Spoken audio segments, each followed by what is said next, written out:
Primero que todo, pues quería agradecerles por el espacio, el tiempo que se tomaron para poder compartir estos espacios que son de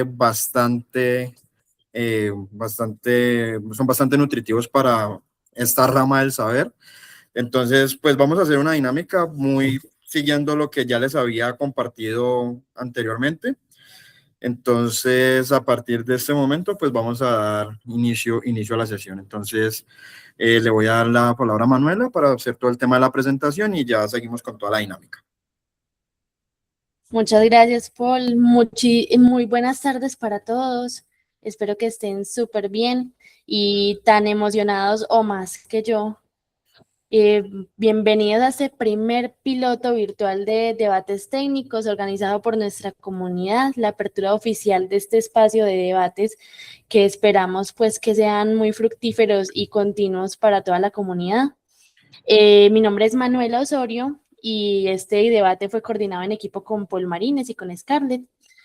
Hoy abrimos este escenario seguro que seguramente también va a garantizar mucho ese crecimiento continuo y conjunto que hemos tenido durante los últimos meses juntos para que todos los espectros políticos converjan y podamos tener un espacio realmente pluralista y evaluando los diferentes modelos de país en el calor electoral, en medio de este calor electoral que termina mañana. Antes de entregarle el micrófono a la moderación nuevamente por registro legal del formato y para garantizar pues, la transparencia del espacio, daremos lectura a los términos de participación. De conformidad con la Ley 1581 de 2012, Ley Habeas Data, y el artículo 15 de la Constitución Política de Colombia, este espacio requiere la autorización libre, previa y expresa para la grabación de voz en plataformas como YouTube. Asimismo, bajo los principios de protección de la honra y el buen nombre, artículo 21 de la Constitución, y el marco legal que sanciona la injuria y calumnia, expresos en el artículo 220 y el artículo 221 del Código Penal colombiano, todos los aquí presentes nos comprometemos a cumplir con la política de difamación, centrando las intervenciones exclusivamente en el debate técnico de ideas. Las opiniones aquí expresadas son responsabilidad exclusiva de quien las emite. Para dejar constancia en el registro audiovisual y en esta grabación, solicitaré a cada participante de esta llamada que confirme su nombre, su rol y si acepta y se compromete con estos términos. Entonces, por favor, moderador, indique su nombre, rol y si acepta. Bueno, soy Paul Marines, acepto y estoy de acuerdo con los términos para llevar a cabo este debate. Perfecto. Panelista 1, por favor, indica su nombre, rol y si consiente. Bueno, mi nombre es Johan Rivera. Acepto desde luego el diálogo y estoy en toda la disposición de poder debatir dentro del marco de lo que usted sugiere. Perfecto. Ahora el panelista 2, por favor. Buenas noches, mucho gusto. Mi nombre es Lady Orjuela. Acepto plácidamente y cumplo el rol de panelista 2 con el enfoque de libertad y orden. Listo, y mi nombre es Manuela Osorio, presentadora del espacio, encargada de la apertura y también acepto y me comprometo. Quedando el consentimiento de todos grabados. Bueno, primero que todo, bienvenidos a esta mesa técnica de análisis y contraste. Hoy vamos a transformar la polarización en argumentos. Este es un panel estructurado. No hablamos trayectorias ni nombres propios, analizamos visiones bajo el lente del pluralismo institucional. En plena recta final electoral, los tiempos serán medios estrictamente para garantizar la equidad de las posturas. Vamos a trabajar en 5 bloques. Uno de estos bloques ya fue atendido, que es el bloque número 1, donde está la apertura y la introducción. En el segundo bloque vamos a poner las cartas sobre la mesa, que es donde cada uno tendrá 3 minutos contabilizados por este cronómetro que tendrán en pantalla para poder expresar su punto de vista sobre el tema del pluralismo. Pues en la ficha que les puse a cada uno, pues tiene como un enfoque relacionado con sus visiones del modelo de país que propone cada uno. En el bloque 3 vamos a poner el dedo en la llaga, donde directamente vamos a hacer cuestionamientos que consideramos son los que realmente contrastan esas visiones de país que cada uno de ustedes tiene. En el bloque número 4, cada uno tendrá la oportunidad de formular una pregunta de 30 segundos, perdón, en el bloque anterior son 2 minutos para responder a esa pregunta y 1 minuto de réplica. En el cara a cara directo sería 30 segundos para realizar la pregunta, 1 minuto y medio para responderla. En el bloque 5 ya haríamos la conclusión y cierre del debate. Y si el tiempo no lo permite, quisiera adicionar un bloque, si ustedes están de acuerdo, en el cual yo haría una pregunta de carácter constitucional dirigida directamente desde el pluralismo, proponiéndolo desde los grupos étnicos, que sería desde allí donde la quisiera hacer. Si ustedes están de acuerdo en esa parte, pues me parecería muy, muy interesante que también las comunidades afro puntualmente se sientan representadas en este debate desde mi ponencia como moderador. ¿Listo? Entonces, siendo así, vamos a empezar con el bloque 2, las cartas sobre la mesa. La visión A, que sería de enfoque popular a cargo de Johan. La tesis se traza en que el pluralismo real requiere equidad social. El modelo de país debe abrir canales directos de participación ciudadana, democratizar el espectro de información y dar prioridad a las bases populares tradicionalmente marginadas de la deliberación pública. Johan, te cedo la palabra. Una vez empieces a dar tu tesis, tu ponencia, iniciaré el cronómetro. ¿Listo? Bueno, Sí. bueno, inicialmente yo quiero hacer una aclaración y es que yo no milito en el pacto histórico, que es algo muy importante. Si estoy del lado de Iván Cepeda es porque yo creo en un diálogo nacional. Yo creo que el diálogo no solamente pasa por el pluralismo de las bases populares, sino que tiene que estar incluyendo a todos los sectores de la población en general. Es decir, el mandato constitucional de un mandatario, valga la redundancia, no le dice a usted que tiene que mandar solamente para unos. Por supuesto que no. Yo creo que el mandato popular tiene que estar expreso para que mande para todos. Entiendo que un presidente en el ejercicio del poder no va a lograr satisfacer a la mayoría de la población, porque el poder hay que entenderlo también como un acto de confrontación que está enmarcado en el ejercicio de la democracia. Más sin embargo, yo creo que en cosas tan sustanciales como por ejemplo lo es la paz, porque la paz no solamente apertura la posibilidad de de un nuevo escenario político, sino que la paz también puede brindar otros espacios de inclusión económica, de inclusión jurídica, de inclusión social, de inversión, de posibilidades de entender la política de una manera diferente. Es más, por ejemplo, el diálogo nacional, si nos proponemos como nación, que de hecho la paz es un mandato constitucional, entender la paz, por ejemplo, nos brinda a nosotros ejercer lo político y la política con garantías totalmente diferentes. Esto por una parte. Ahora bien, lo que yo sí resalto de este gobierno, más allá de los lunares negros, porque este gobierno ha tenido, por supuesto que ha tenido momentos muy incómodos, por ejemplo, la corrupción, esto es algo que no se puede tapar, ¿cierto? Pero que se ha dignificado y que de alguna manera ha visibilizado sectores populares que habían sido marginados desde la administración pública del Estado. De hecho, hay que entender al Estado como no, hay que entender el Estado como no un Estado monolítico, sino que ha sido más bien un Estado disperso desde las ciencias políticas, que es donde yo me encuentro desenvolviéndome desde de la ciencia política como objeto de estudio, el Estado colombiano es un Estado híbrido, porque el Estado colombiano no logra tener el monopolio total de la fuerza en su territorio nacional, y que esto no es una cosa de 4 años, sino que es una cosa histórica de la cosa política colombiana.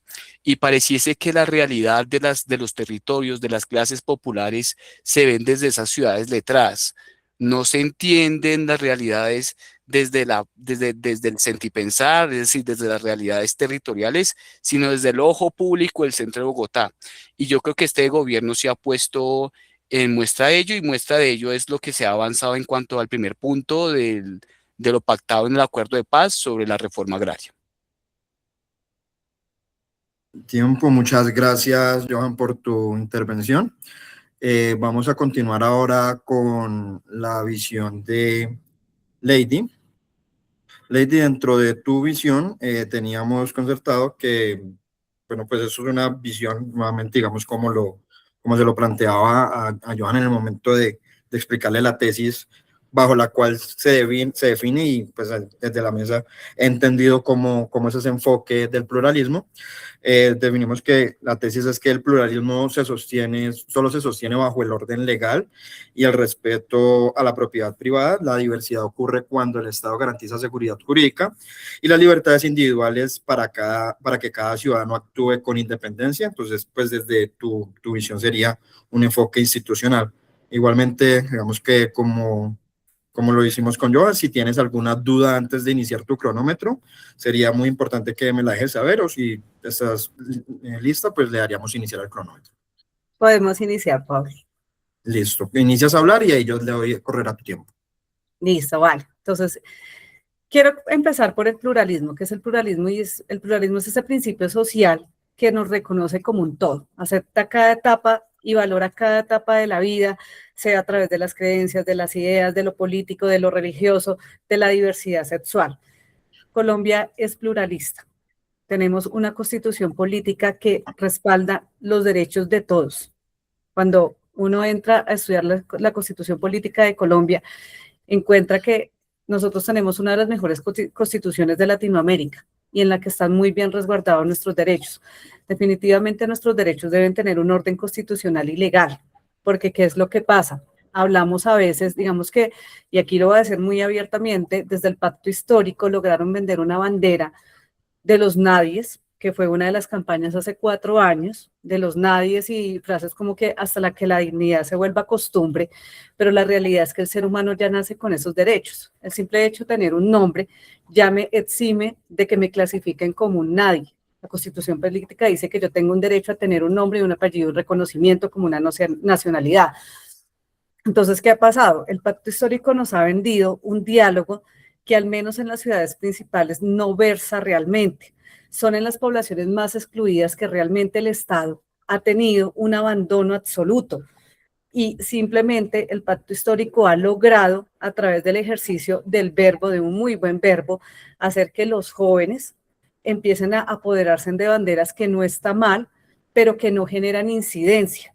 Es impresionante el nivel en el que hemos llegado, en el que el derecho a la protesta siempre ha existido. Yo fui graduada de colegio público, puntualmente de colegio departamental, y efectivamente en ese momento ni siquiera teníamos, por ejemplo, el derecho de tener una matrícula gratuita como pasa hoy en día en los colegios públicos. Si bien es cierto no se pagaba una pensión, sí tocaba todos los años a final de año pagar una matrícula. Para quienes éramos de bajos recursos, la verdad, eso era un dinero con el que muchas veces no se contaba. Entonces, a través de la protesta pacífica, adquirimos muchos derechos. Nosotros, por ejemplo, salíamos de acá de Fontibón y llegábamos a la gobernación de Cundinamarca en ese entonces con tambores, con la banda del colegio, hacíamos canciones, una que otra obra de teatro, pero nunca se vandalizó absolutamente nada, nunca se dañó el comercio, nunca dañamos el medio de transporte. Entonces, es esa manera como protestamos la que hace que entremos en riña con lo legal. Si yo en este momento me voy y le daño un vehículo a alguien, pues me va a requerir la ley y tengo que responder. Mis derechos terminan cuando inician los derechos del otro. Y lo que ha vendido el pacto histórico, que de hecho ha sido la narrativa de los últimos días, vamos a incendiar el país y la gente se va a armar. Entonces eso no es constitucional y no es legal. Ok, Lady, muchas gracias por tu intervención. Ya con esa intervención daríamos final al bloque 1, que es ese bloque de las cartas sobre la mesa, donde cada uno expuso claramente su tesis y qué es lo que opina realmente sobre esos planteamientos. Vamos a ir ahora al bloque 2, que son preguntas directas. En estas preguntas van a tener un tiempo de 2 minutos para cada pregunta, para responder cada pregunta sobre los planteamientos que yo les voy a hacer. Después de esa respuesta, la contraparte tendrá 1 minuto de réplica, en el cual pues podrá cuestionar o no, pues, y pues estar de acuerdo o lo que sea sobre ese planteamiento.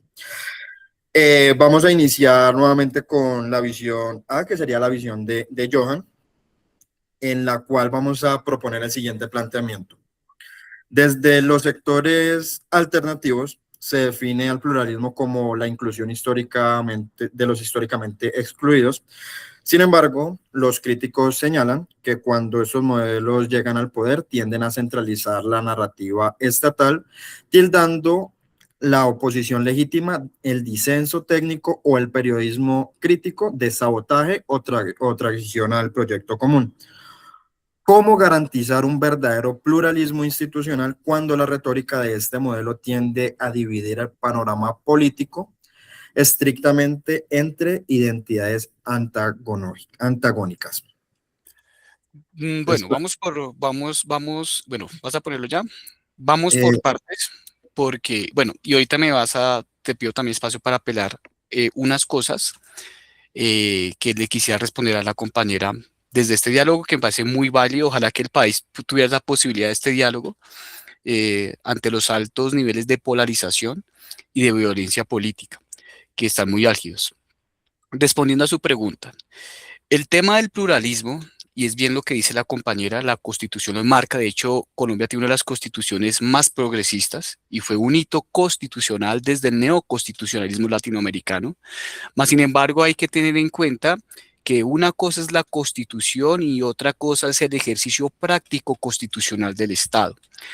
Y por otra parte, hay que tener en cuenta que para un Estado social de derecho, sí es importante que un Estado tenga unas instituciones fuertes para poder cumplir estos derechos.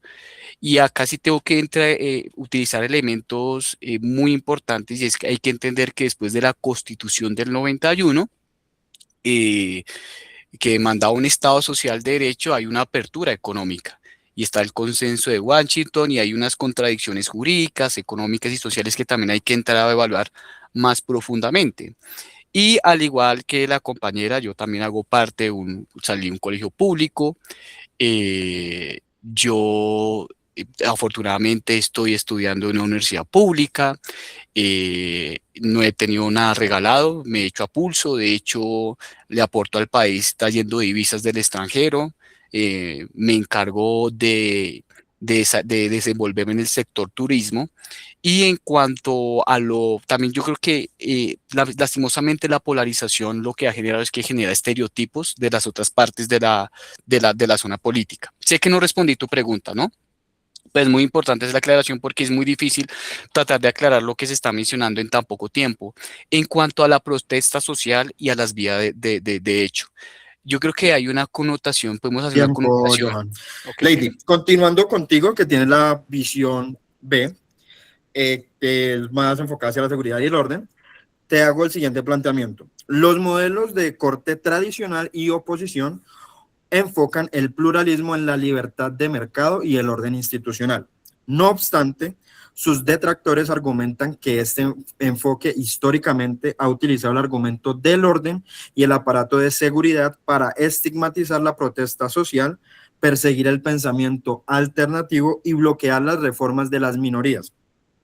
¿Cómo asegurar un pluralismo real si su modelo tiende a ver las demandas de cambio social profundo como una amenaza directa a la estabilidad nacional?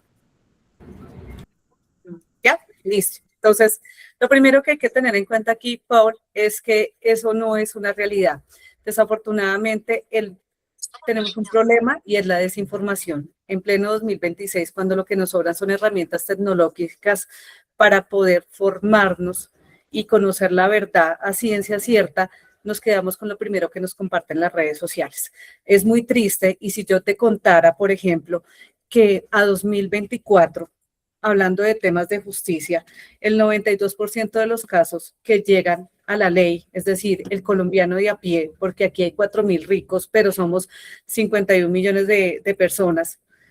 Cuando la persona, por ejemplo, quiere acceder a la justicia, no le dicen, ¿usted es de izquierda o es de derecha? Ah, si es de izquierda, no tiene acceso; si es de derecha, sí tiene acceso. La realidad es que si nos vamos a la cifra, más del 90% de los casos que se denuncian se van para el archivo y se quedan en etapa de indagación. Entonces, mira que es una narrativa que nuevamente nos siguen vendiendo de una supuesta injusticia social que está inclinado hacia una ideología política o hacia otra. Pero en el contexto real, cuando hablamos de casos de hurtos, de abusos, de maltrato, a ti nunca te van a preguntar, ¿usted es de derecha o usted es de izquierda?, para atenderlo o no atenderlo. Entonces, es más una narrativa en la que la parte y el ejercicio de aquí, yo lo hablo con nombre nuevamente, el pacto histórico que sigue reforzando lo que dije inicialmente y que era parte de la pregunta que le hacían a Johan, y es efectivamente cuando las diferencias, cuando los grupos que representan la diferencia o la minoría llegan al poder, se quedan estatizados en una narrativa de esto es malo, somos vulnerados, no tenemos derechos, nadie nos entiende, pero la realidad es que el escenario es el mismo para todos los colombianos. Entonces es importante dejar de pronto de lado ese argumento de que, por ejemplo, se estigmatiza la protesta social, se pide que se cumplan con las garantías mínimas para ejercerlas. El que quedaba pendiente de réplica sería el planteamiento de Johan. Johan, ¿estás de acuerdo para empezar con la réplica sobre el planteamiento que hace Lady? Sí, de hecho tengo varios puntos, porque yo personalmente vengo de la movilización social. Yo también he trabajado con víctimas del conflicto armado y he trabajado también con víctimas de violaciones de derechos humanos. Entonces aparece, por eso hablo de la burbuja, porque las realidades son totalmente diferentes. En cuanto a la protesta social, me quedó algo muy importante. Hay unas vías, de hecho, yo personalmente, y Paul que me conoce, yo le apuesto a la paz, no le apuesto a la violencia, y más sin embargo, yo he sido perseguido y he sido perfilado en algún momento por agentes del Estado. Y esto nadie lo comenta de mentiras, lo viví en carne propia. Como tampoco puedo estigmatizar la fuerza pública, porque dentro de la fuerza pública también en algún momento encontré un apoyo, porque también hay personas buenas dentro de estos lugares.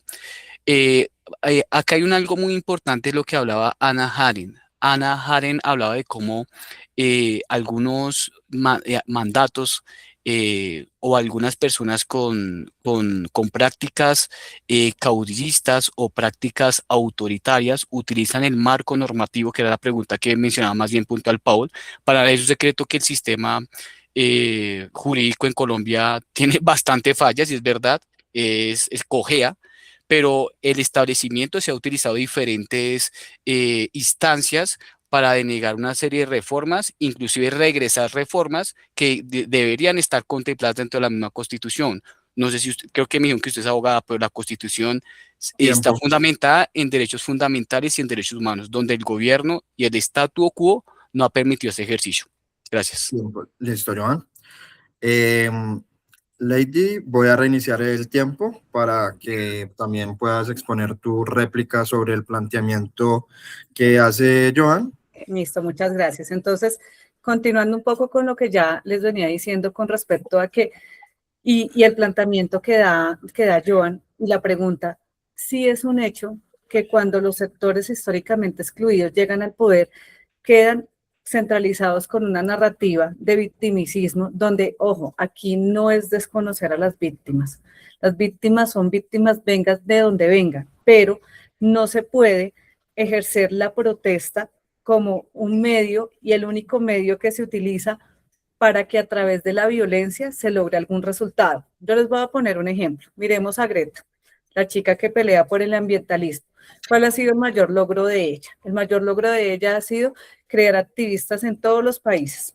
Entonces la gente grita, sale, hace protesta, daña las cosas, invade las calles y respeta el derecho de los demás y no hay incidencia. Pero también tenemos el caso de otro joven que un día se fue a bucear y lo vamos a llamar allá el blanquito rico desde sus privilegios puede ir a bucear y en el fondo del océano encontró más plástico que peces y el chico estaba haciendo una carrera, renunció a su carrera, empezó a estudiar y empezó a trabajar en cómo limpiar los mares del plástico. Este muchacho tiene una apuesta en donde para el 2040 él va a salvar gran parte de los mares. Entonces a eso es lo que voy yo. La protesta bien, pero si no genera incidencia, pues hay que llamar al orden porque no podemos destruir el país.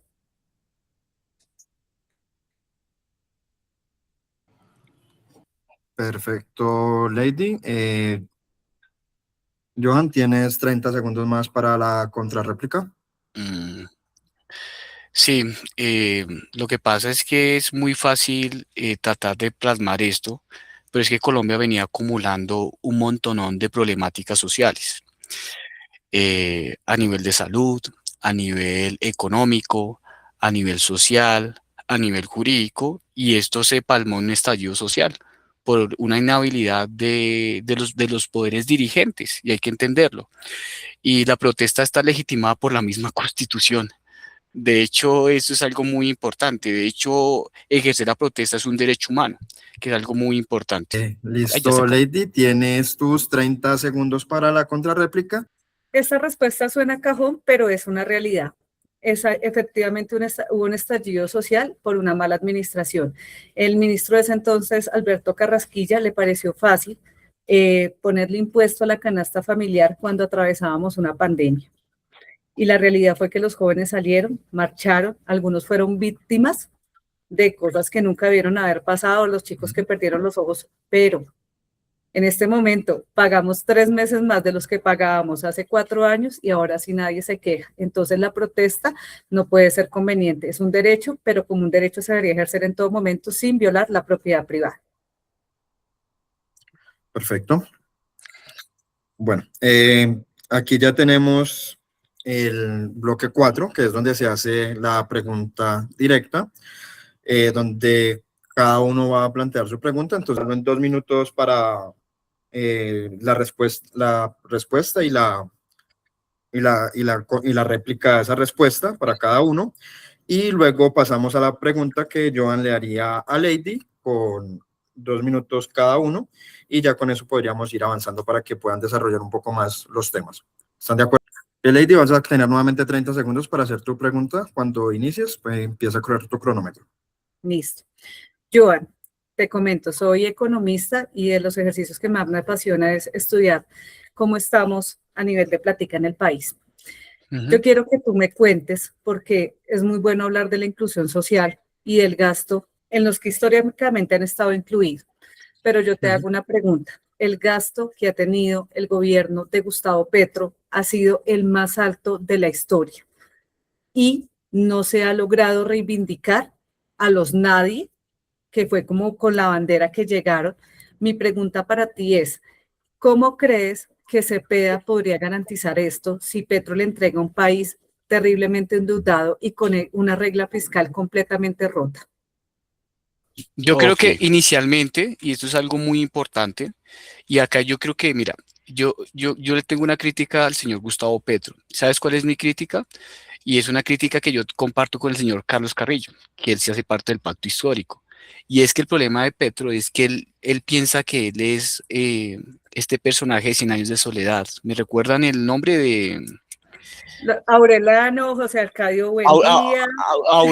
Aureliano, ¿cierto? Y usted como presidente de la República no se puede pelear con la institucionalidad del Estado, ¿cierto?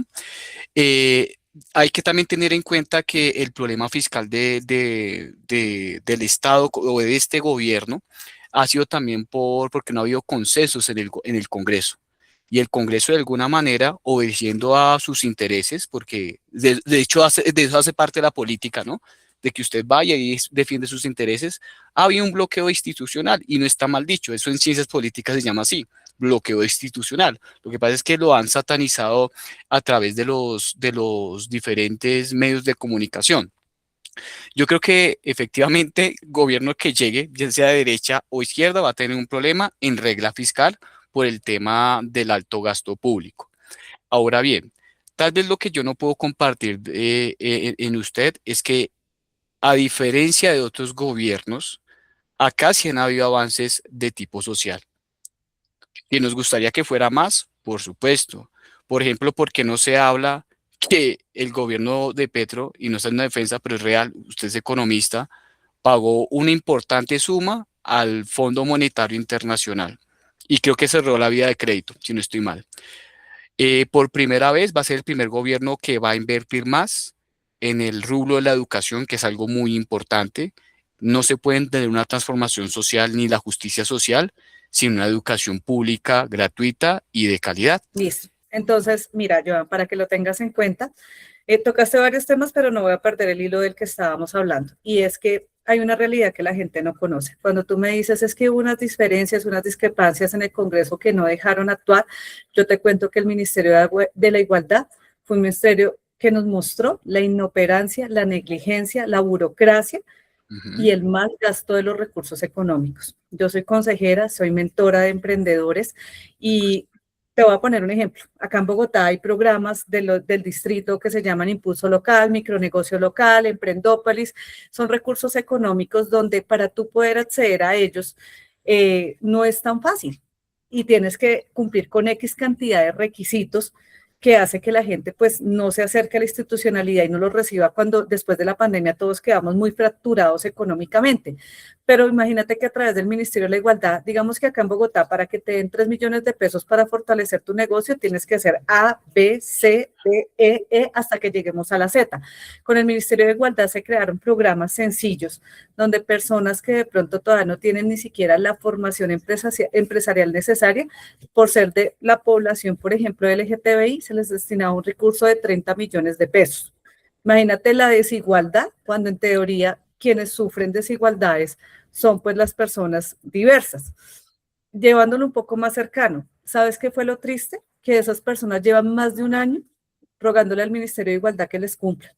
No sé en qué parte del Congreso, del Senado, hubo la piedra o la rueda, el palo en la rueda para que esto no se haya materializado. Entonces ahí es donde yo te digo que les han vendido una narrativa de los nadie, de los excluidos, de los de pobrecitos, pero que cuando llegamos a la materialización, ustedes se vuelven, ustedes no, discúlpame, las personas que están en este ejercicio se vuelven un instrumento con el que sacan banderas que nunca se vuelven incidencia para mejorar la vida de la persona. Era eso, gracias. Ok, listo. Bueno, entonces ya tuvimos en la pregunta que Lady planteaba, la réplica y la contrarréplica. Vamos a proceder con la pregunta que propone Joan, que tendrás igualmente tus 30 segundos para hacer la pregunta. Lady te responderá en 2 minutos y tú tendrás una réplica de 2 minutos también. ¿Listo? Ok, antes de eso le hago una pregunta. Tú, bueno, yo tengo entendido que el debate se trata sobre dos posturas diferentes, ¿cierto? Un debate partidista. Para hacer saber formular la pregunta, te pregunto lo siguiente. ¿Tú o haces parte de la organización del Tigre de Asprilla? Para saber cómo formularte la pregunta. ¿O lo estás haciendo como yo, desde una opinión más Yo bien te de cuento. identidad? Yo soy militante, pero del Centro Democrático. Ok, vale, perfecto, muy bien. ¿Listo? Dale. Vale, Cuando estés listo. listo. Bueno, son varias preguntas. A mí Paul me dijo que tú eras abogada, pero bueno, ya sé que eres economista, entonces vamos a tirarnos por otro lugar. Te hago la siguiente pregunta. Personalmente, y bueno, sé que ahorita nos va a quedar muy difícil hacer todo un debate serio y poderlo hundir más, pero permítame, Paul, le hago la pregunta. Puntualmente, ¿tú cómo ves que, por ejemplo, el señor Tigre de Asprilla, y yo te lo digo porque yo soy estudiante de ciencia política y nosotros lo que hacemos es estudiar el poder y no, y afortunadamente la ciencia política tiene algo muy bonito y es que nos aleja de nuestras posturas políticas para tener una visión centrada y es que cómo tener, por ejemplo, un candidato que constantemente se vive contradiciendo. Por ejemplo, yo al igual que Norberto Bobbio, yo creo que una derecha dura y una izquierda dura fortalecen las instituciones políticas, ¿cierto? Pero, por ejemplo, una persona, por ejemplo, el señor Abelardo de la Espriella, primero decía que va, que va a defender la patria. Desarrolla la pregunta, Joan. Sí, va por eso, es que me toca desarrollarla.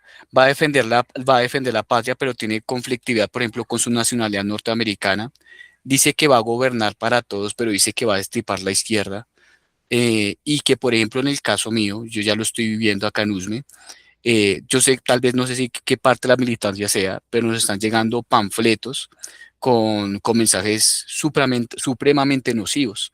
Entonces, ¿qué garantías me puede dar? Porque si ya fui perfilado una vez por pensar como pienso y como podrás notar, no soy una persona agresiva, ¿qué se puede pensar de un gobierno de un señor así cuando ya dijo que iba a estipar la izquierda? Me gustaría saber cuál es tu opinión.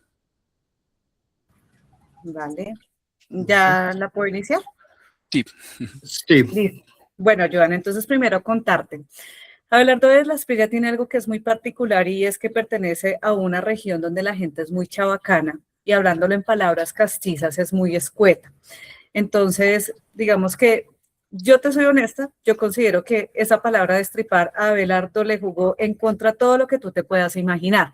Sin embargo, hay una garantía que te puedo dar. La primera es que, por ejemplo, si tú eres un líder social, tú tienes derecho a presentarte a la UNP y solicitar protección porque nadie, absolutamente nadie debe ser amenazado ni constreñido por su pensamiento ideológico, por su religión, por su sexualidad, por su raza, ni por absolutamente nada.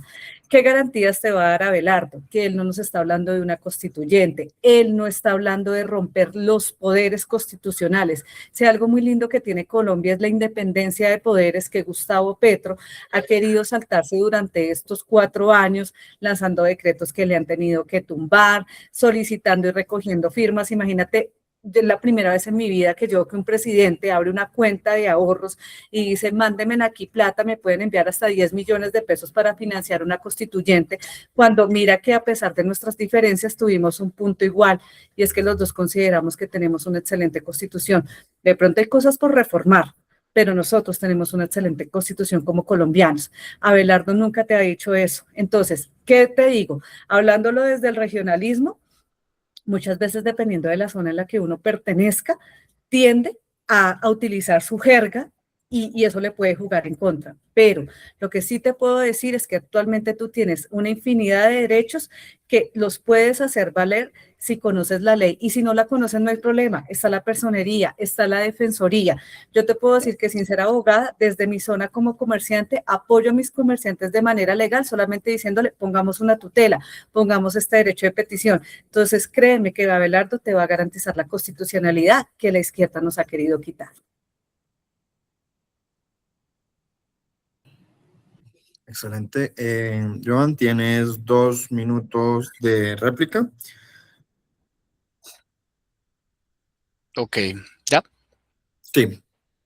Ok, me cuesta con respeto decir que Abelardo de la Espriella me va a garantizar esto cuando ese principio constitucional de la libre expresión, él la pone en tela de juicio cuando ha sido uno de los candidatos que más ha demandado periodistas. Y el ejercicio del periodismo es un bastión moral y ético de una democracia. Entonces me pone esto en cuestión.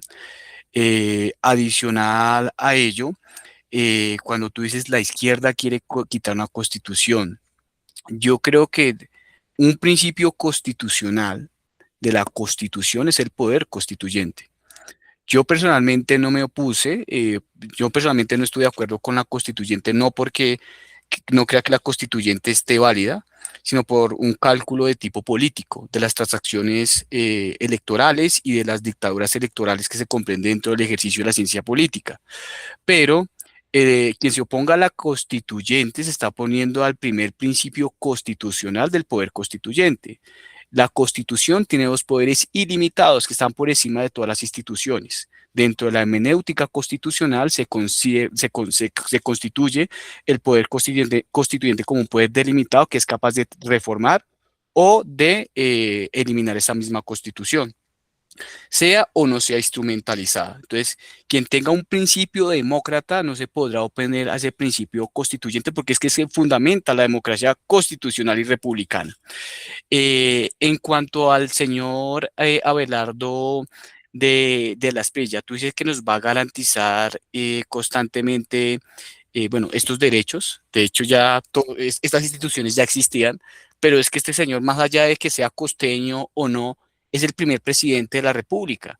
Entonces no puede actuar de esta manera porque realmente lo que genera es una inseguridad por parte o un tema de confianza por parte de un gran capital político de Bien. de la población. Listo. Dale, entonces, Lady, tienes 1 minuto y medio para darle tu contrarréplica a Joan. Una vez tú inicies, yo te corro el reloj. Ok. Listo. Entonces, Joan, tienes razón, un presidente manda, o sea, debe mandar para todos los colombianos y debe cuidar mucho su lenguaje. Pero si nos fuéramos a ese escenario, hemos tenido 4 años de escuchar todo lo que no está escrito y que muchas veces ha vulnerado el derecho de todos los colombianos o al menos de algunos de los colombianos. Hemos tenido un presidente que ha hablado de manera despectiva, y me perdonan la expresión, pero asquerosa de las mujeres, teniendo banderas feministas. Tenemos un presidente que ha vulnerado, que ha tocado la religión, hablándonos de sexo, nos habla de orgías. Entonces digamos que no versa que critiquemos a Abelardo de las Priella cuando hemos tenido 4 años de vulgaridad por parte del mandatario que tenemos en este momento como presidente, y que a mí me parece realmente nefasto. Por otra parte, también es importante, Joan, que tengamos presente que no es que nadie se ponga la constituyente. Lo grave es que sea el presidente el que abuse de su poder y haga acciones que no están dentro de su potestad.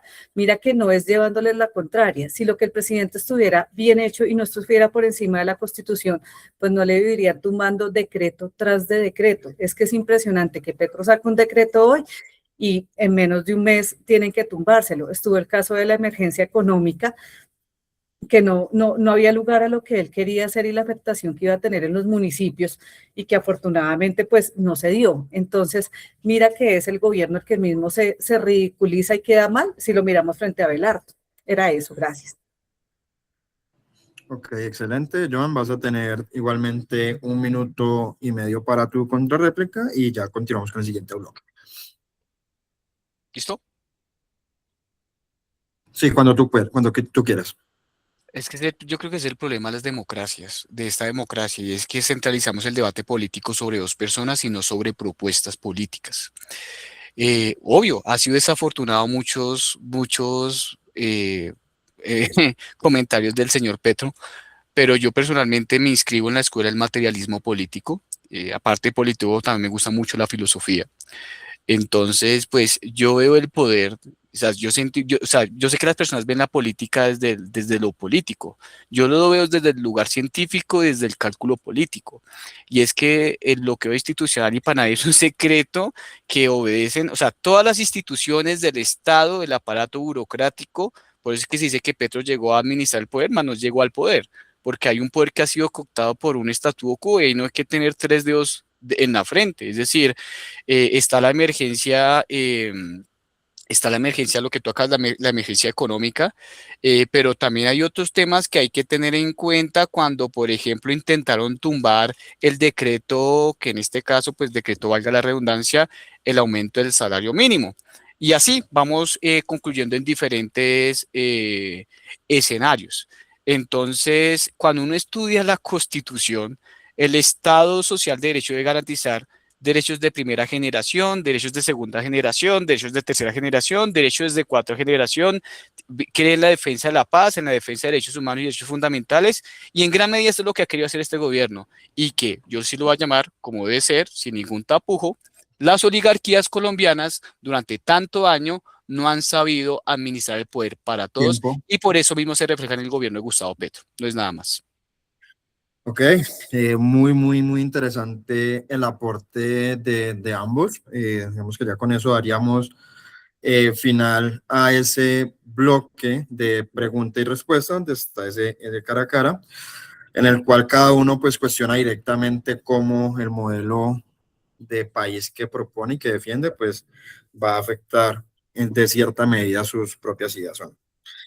Bueno, de mi lado yo tengo aquí un planteamiento, pues el tema central es cómo ese pluralismo, cómo el pluralismo se ve afectado en el calor político.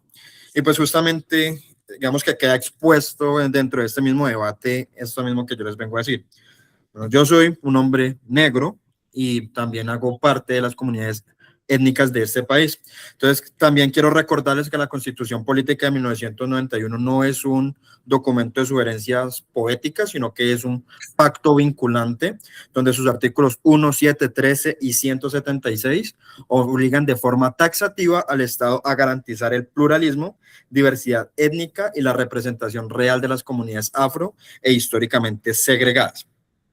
Históricamente, la juventud y las regiones étnicas hemos sido el combustible de las campañas, pero nos quedamos por fuera de las decisiones estructurales, como bien ustedes lo manifestaban en este debate, que el debate empezó con el pluralismo y terminó en el calor de el uno o del otro. Por eso, pues hoy les pido a ustedes, que tienen dos visiones del país completamente opuestas, de qué manera concreta, con datos y normas y reformas estructurales de sus respectivos modelos políticos, garantizan la reivindicación y la autonomía de las comunidades étnicas, o es que sus proyectos de país nos van a seguir dejando por fuera de la mesa. Así que les voy a dar 2 minutos para esta pregunta a cada uno, y después de la respuesta de cada uno vamos a dar 1 minuto y medio de contrarréplica.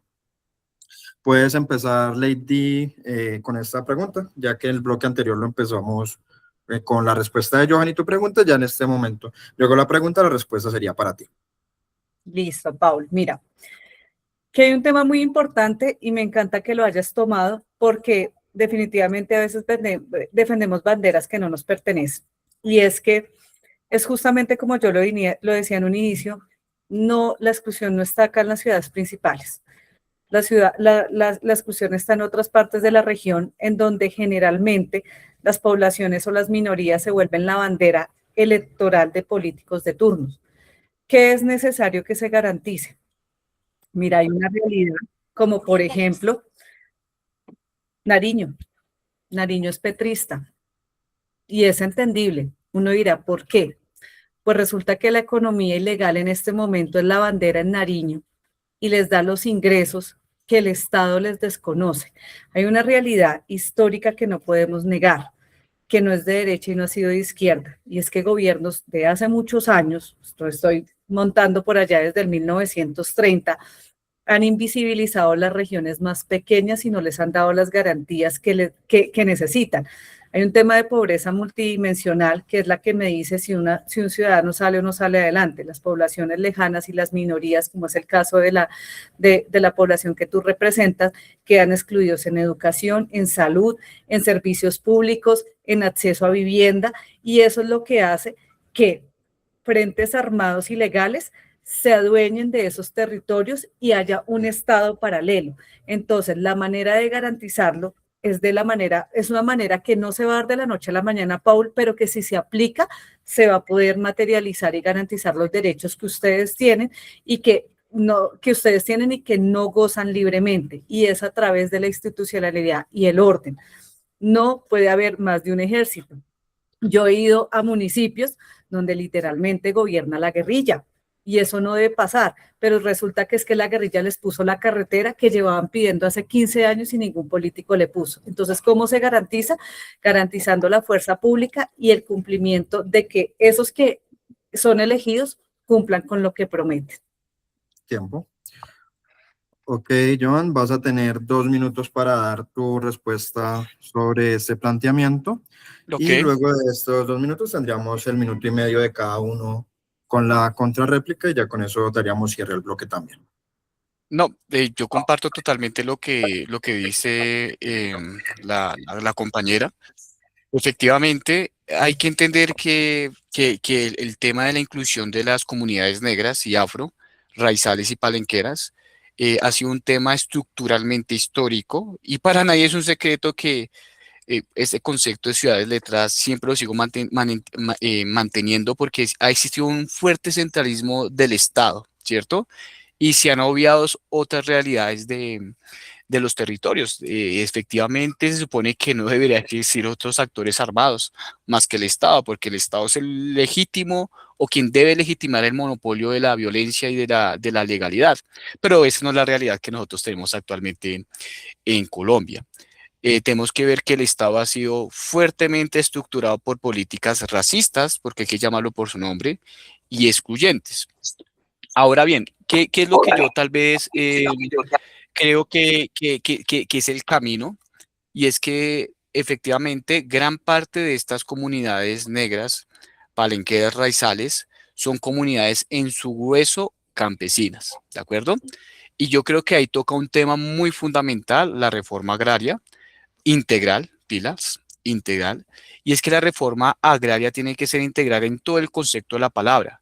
Es decir, no pasa solamente por entregarle tierras a los campesinos. Aparte de entregarle tierras a los campesinos, tiene que brindarles las posibilidades de que ellos puedan vender sus productos, de que tengan, por ejemplo, vías terciarias, de que tengan, por ejemplo, distritos de riesgos, porque se ha comprobado que, por ejemplo, en los intentones de reforma agraria que han existido, muchos de los campesinos, y especialmente en comunidades negras, terminan revendiendo sus tierras a los grandes latifundistas porque no tienen como, por ejemplo, poner a producir de su tierra o tienen la opción de vender sus tierras o cultivar coca, que es lo que vende. Y lamentablemente es donde el Estado pierde el monopolio legítimo de la fuerza.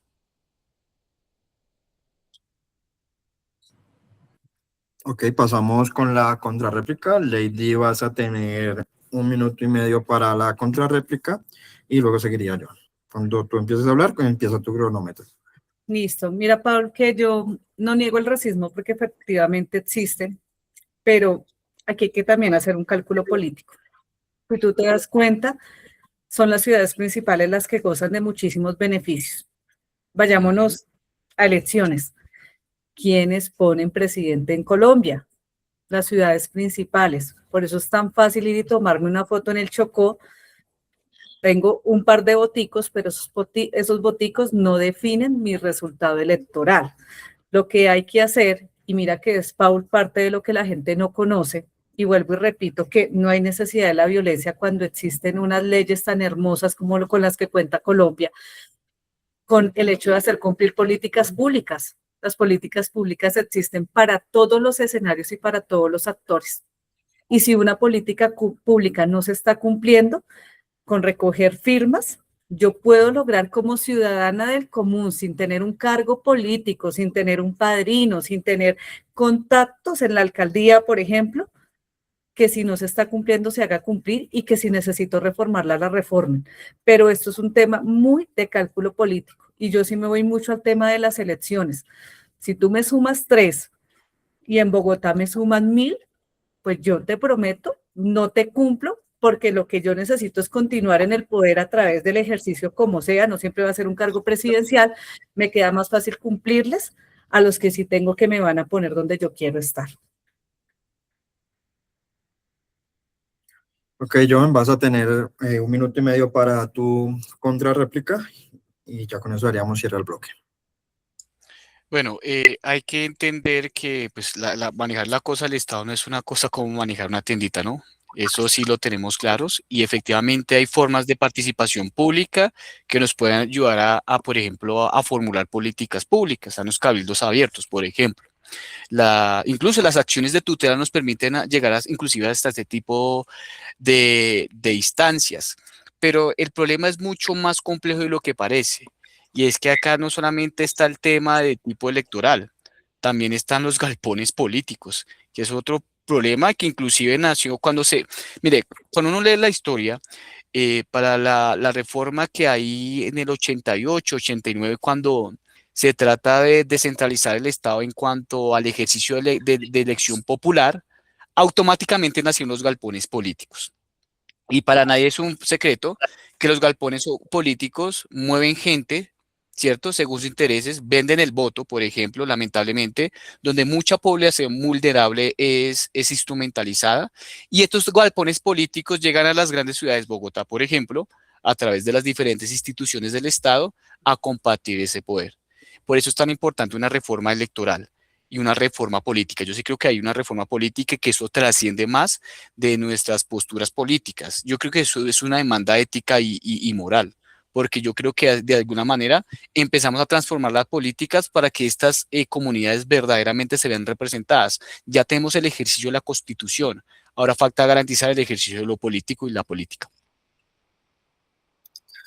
Ok, excelente. Ya con eso damos cierre a esos bloques del debate. Lo único que nos quedaría es el último bloque de conclusión y cierre, donde inicialmente lo había planteado como 1 minuto, en el cual ustedes hicieran una premisa única de conclusión sobre todo el espacio y todo lo que manejamos como una conclusión que pudiera exponer realmente esa visión, donde ustedes compilen todo lo que hemos hablado. Entonces, para este bloque vamos a hacerlo como en el bloque inicial. Les voy a dar un bloque de 3 minutos a cada uno para que haga la exposición de su visión Y ya con esa queda cerrada. Este bloque de 3 minutos no tiene réplica, no tiene contrarréplica, es un bloque de cierre. ¿Listo? Entonces, Lady, tienes la palabra. Cuando tú empieces a hablar, empieza a correr tu cronómetro. Bueno, Pablo, muchísimas gracias por el espacio. Como conclusión y hablándoles desde de verdad, sin sesgo político, he aprendido a no fanatizar. El fanatismo nos cega y no nos permite ver todas esas variables que son importantes para dirigir un país. Este tipo de espacios son necesarios. Tristemente no pudimos con nuestros candidatos presidenciales poder disfrutar de escenarios como estos. Dos colombianos común y corriente, Joan y yo nos enfrentamos sin conocernos en un sin Salabín, y yo digo, si lo pudimos hacer nosotros, no entiendo por qué los dirigentes y los candidatos no se animan. Hay una realidad y es que la violencia política está escalando de una manera impresionante, en donde hablamos de nuestros dirigentes, pero realmente quien estamos desdibujando al otro somos el colombiano de a pie. Es impresionante la cantidad de agresiones que puede recibir una persona por su pensamiento, por su ideología. Y, por ejemplo, a mí, Lady Orjuela, yo milito en un partido y a mí nadie en el partido me ha dicho, cada vez que alguien publica, dígale que lo va a matar, que lo va... Y créanme que es de parte y parte. Hay una narrativa de, de que queremos paz, de que queremos salir adelante, pero cuando alguien nos dice que piensa diferente, el acto seguido es atacar. Yo definitivamente, ya pues con la experiencia y con la, porque ya estoy un poco grande, les puedo decir desde el conocimiento que padecí el gobierno de Gustavo Petro, padecí el gobierno del cambio, porque el mínimo, Joan, te lo digo, el cálculo matemático para el mínimo no puede ser inspiracional, no puede ser del sentir, porque cuando tú obligas al empresario, al emprendedor, a que se tiene que desangrar, Joan, perdiste, así de sencillo. El Estado, y tú que lo estudias, tú más que nadie sabes que el Estado se mantiene de los empresarios, de los emprendedores. Entonces, ¿yo cómo voy a matar la gallina de los huevos de oro, que fue lo que durante 4 años propuso el gobierno del cambio? Si tú me dices destripar, yo te digo, sí fuimos destripados. Si tú me dices acabar, casi nos acaban. Pagar una nómina bajo las condiciones laborales que nos están imponiendo hoy en día, donde no vale un estudio técnico, sino que esto fue un ejercicio filosófico para recoger votos, es la muestra clara de que un país que asfixia el aparato productivo es un país que se va a convertir en una dictadura. Tristemente, del 100% de las empresas colombianas, el 92% son microempresas. De ese 92%, el 52% son personas naturales. Cuando las políticas que toman los gobiernos son como las que hizo Gustavo Petro, lo que hace es destruir el aparato económico, y cuando no hay plata, no hay salud, no hay vivienda, no hay educación y no hay derechos. Entonces, con esto finalizo y de verdad, muchísimas gracias, Johan, Paul, Manuela, qué espacio tan lindo, de verdad, qué espacio tan bacano. Ok, Lady, gracias por tu intervención. Joan, tienes 3 minutos para hacer tu cierre y conclusiones. Bueno, yo sí voy a hablar, voy a invitar desde el corazón, desde el diálogo y desde una persona que cree en la paz. Primero, hacer la diferencia que Iván Cepeda no es Gustavo Petro, que es algo muy importante. Segundo, como dijo Jaime Garzón, yo sí creo que hay que darnos la pela por la paz, que es importante. Más allá de las discrepancias que se pueden haber, es necesaria la paz. Es importantísima y se hace menester y es un mandato constitucional. Yo personalmente, abiertamente lo digo, me lo juego por la vida. Yo soy una persona de izquierda, formada, tengo 27 años. Tampoco apelo al fanatismo, nunca me ha gustado el fanatismo. Apelo al diálogo. Yo creo que entre diferentes nos entendemos mucho mejor, porque imagínense una vaina que solo sepa una sola cosa, pues qué feo eso. Entonces no habría ningún fundamento democrático. Mi familia también es emprendedora, conozco también muchos empresarios. Y mira que la cara de la moneda no solamente es la de una parte del sector productivo en Colombia, hay otra parte que le ha ido muy bien. De hecho, por nada Colombia actualmente, a principios de años, se demostró que somos la sexta economía con mayor crecimiento económico según la OCDE, que es algo muy importante. Según los índices de movilidad social y de crecimiento de Colombia, económico, Colombia ha tenido un mayor crecimiento. En cuanto a endeudamiento fiscal, sí, y es demostrable cuantitativamente y cualitativamente, diferentes medidas lo pueden establecer, inclusive el mismo Banco Mundial, que es algo muy importante. Hoy en la actualidad hay más personas estudiando en universidades, se les ha garantizado derechos fundamentales.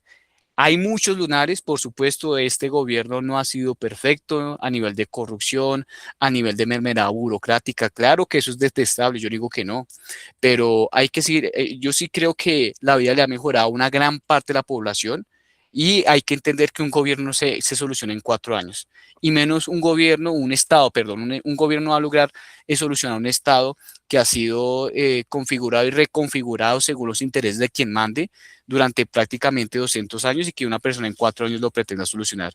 Esto es imposible. Yo lo hablo desde acá, USME, sector, yo soy estrato 2. Yo fui víctima de un sistema de salud. Mi hijo perdió el ojo izquierdo por una EPS en el 2018, donde no estaba Petro, estaba el señor Duque, por ejemplo. Y durante los últimos años, más allá de los errores que se hayan presentado, mi hijo ha tenido mejor servicio. Obviamente hay un problema con los medicamentos y demás, y eso hay que cambiarlo, hay que fortalecerlo porque hay que salir de esa crisis. Así que yo sí me la juego por la vida. Quiero una Colombia en paz, incluyente, donde no nos vayan a destripar más allá de la bacanería y que Colombia no se salga de la institucionalidad, de que no acabe en la JEP, ni que nos salgamos de la Corte Interamericana de Derechos Humanos, ni de la Corte Penal Internacional. No sería nada más. Gracias. Ok, perfecto. Joan, muchas gracias a ustedes por el espacio. Sí, muchísimas gracias por este espacio y me disculpo. Fue un espacio supremamente valioso. O sea, yo sinceramente me voy feliz de este espacio, habiendo cumplido como con una petición que teníamos muchos del grupo, de abrir un espacio de debate donde pudiéramos como enfrentar o confrontar y converger todas estas posturas tan distintas que tenemos desde diferentes perspectivas, no solamente desde el ámbito de la comunicación, en donde muchos nos unimos por este curso de periodismo político, sino también desde el derecho, desde la administración, desde lo público, desde lo privado. Me parece muy valioso este espacio, me voy muy contenta y pues no, yo espero que las posturas que ustedes presentaron hoy sean la apertura para un proyecto muy bonito que vaya mucho más adelante. Y qué bueno que hayamos abierto también como este espacio y que se siga generando, porque es muy importante y es muy difícil encontrar esos espacios en ese momento en Colombia, como lo hablaban ahorita ambas ponencias, es muy difícil hablar en este momento. Es muy difícil expresar la opinión de cada uno, es muy difícil poder mostrar esas perspectivas que tenemos, porque es que hay amenazas, hay violencia, la polarización es una cosa muy brava en ese momento, también muy litigada desde las oposiciones de cada campaña, pero qué bueno que hay espacios como este en donde todavía se puede hablar desde el respeto, desde el argumento, desde el conocimiento, y que ojalá sea un espacio que pueda ser visto por muchas de esas otras personas que no tienen tal vez las herramientas para poder hablar de esta manera de estos temas. Entonces, muchísimas gracias por el espacio, muchas gracias por la coordinación de este espacio y por las ponencias de ambos expositores. Pero realmente esto es importante. Qué chévere que estén llevando un curso de periodismo político. A la compañera del Centro Democrático, debemos ponernos una tarea. La tarea es que no perdamos nuestra orilla política, por supuesto que no. La tarea es a nuestros amigos, porque igualmente la política es una política de encanto. Hay que convencer, porque uno tiene unos intereses y uno tiene unos miedos. Entonces, la invitación es a bajar los niveles de violencia. Yo creo una política del amor, yo creo una política del encuentro. Yo no pienso que todos seamos diferentes. Uy, no, eso sí es totalitarismo. Entonces, esa es la invitación a la compañera del Centro Democrático. A ustedes dos, muchísimas gracias. Y hay que darnos la pela por la paz, a lo bien. Este país necesita es hablar de la paz, ya suficiente violencia, yo ya no quiero más violencia. Qué bueno que usted sea del Centro Democrático y no le digan paraca, ni que yo salga a una plaza y me digan guerrillero. Entonces, hay que apostarle a eso. No es nada más. Gracias. Que estén muy bien. Listo, súper, súper, súper.